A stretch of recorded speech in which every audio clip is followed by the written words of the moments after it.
जाता था लोग अपने बिजली के बिल लेके बैठ जाते थे 8,000, 10,000, 15,000 रुपए का बिजली का बिल। बोले जी बिजली के बिल भरें कि बच्चों को पढ़ाएं कि घर चलाएं। आज आपके बिजली के बिल या तो जीरो आते हैं या बहुत सस्ते 800 रुपए, 500 रुपए, 700 रुपए, 1000 रुपए का बिजली का बिल आता है।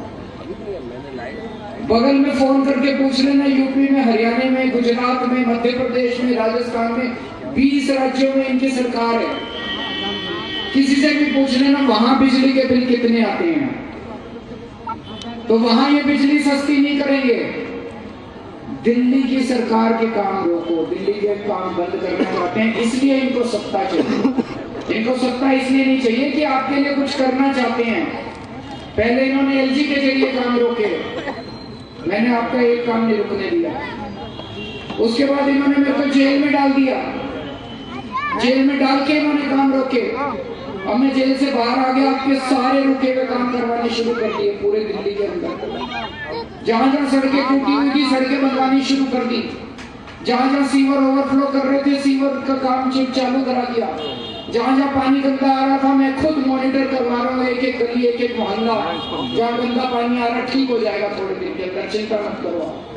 सारे रुके हुए काम मैंने चालू करा दिए। अब इन्होंने एक ही प्लान बनाया, किसी भी तरह से फरवरी के महीने में दिल्ली पे कब्जा करो और दिल्ली को भी यूपी जैसा बना दो, दिल्ली को भी हरियाणा जैसा बना दो, दिल्ली को भी गुजरात, मध्य प्रदेश, दूसरे राज्यों जैसा बना दो और सारे काम खत्म कर दो। बड़ी मुश्किल से मैंने और आप लोगों ने मिलकर 2-3 करोड़ लोग अपने दिल्ली के हैं, हमने मिलकर ये दिल्ली को सुधारा है।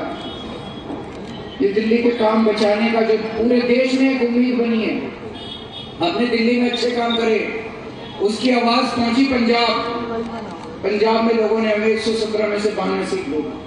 अब उसकी आवाज पूरे देश में गूंज रही है दिल्ली के कामों की। गुजरात पहुंच गई आवाज, हमारे 5 एमएलए आ गए। गोवा पहुंच गई आवाज, हमारे 2 एमएलए आ गए। पूरे देश में गूंज रही है आवाज। तो इनको किसी भी हालत में दिल्ली के काम बंद करने हैं, मुझे आपका सहयोग चाहिए। मैं अकेला नहीं कर सकता, मैं अकेला इनसे लड़ तो सकता हूँ, लेकिन आपके सहयोग के बिना मैं कुछ नहीं। है जी, कश्मीर में भी एक एमएलए आ गया हमारा।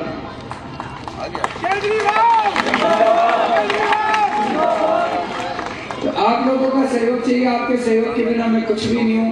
आज जो कुछ भी हूँ आप लोगों की वजह से, आप लोगों का सहयोग चाहिए। अब हम लोग एक पद यात्रा पे निकलेंगे। एक और चीज है, पिछले कुछ महीनों के अंदर अनाप शनाप पानी के बिल आ गए हैं कि नहीं है? बहुत ज्यादा, भरने की जरूरत नहीं है। जितने गलत पानी के बिल आपके आए हैं, किसी को भरने की जरूरत नहीं है। दोबारा सरकार बना दो, 1 महीने के अंदर सारे पानी के बिल माफ कर दूंगा।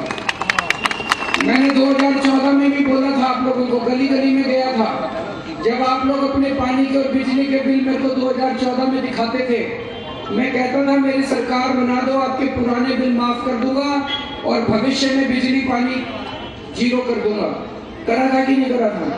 उस टाइम भी पुराने बिल माफ कर दिए थे, अब भी सारे पुराने बिल माफ करके आपका पानी का बिल जीरो कर दूंगा। तो भरने की जरूरत नहीं है जिन जिन लोगों के गलत बिल आए। अब हम पद यात्रा पे चलेंगे, आप लोग थोड़ा पीछे पीछे चलना, मैं जनता से मिलता हुआ चलूंगा। बहुत बहुत शुक्रिया, thank you so much. Kejriwal पदयात्रा के पर निकले हैं और यहाँ जनसंवाद भी कर रहे हैं, लोगों को संबोधित करके अपनी सरकार की, आम आदमी पार्टी की सरकार की योजनाओं को बता रहे हैं। साथ ही उन्हें ये भी कह रहे हैं बार बार अपनी पदयात्रा के दौरान अक्सर कि जो पानी के बढ़े हुए बिजली बिल आ गए हैं बिल, उनको देने की ज़रूरत नहीं है। दोबारा सरकार आम आदमी पार्टी की बनाओ और वो तमाम बिल जो है वो एक बार फिर से ज़ीरो हो जाएंगे, किसी तरह के बिल देने की ज़रूरत नहीं है।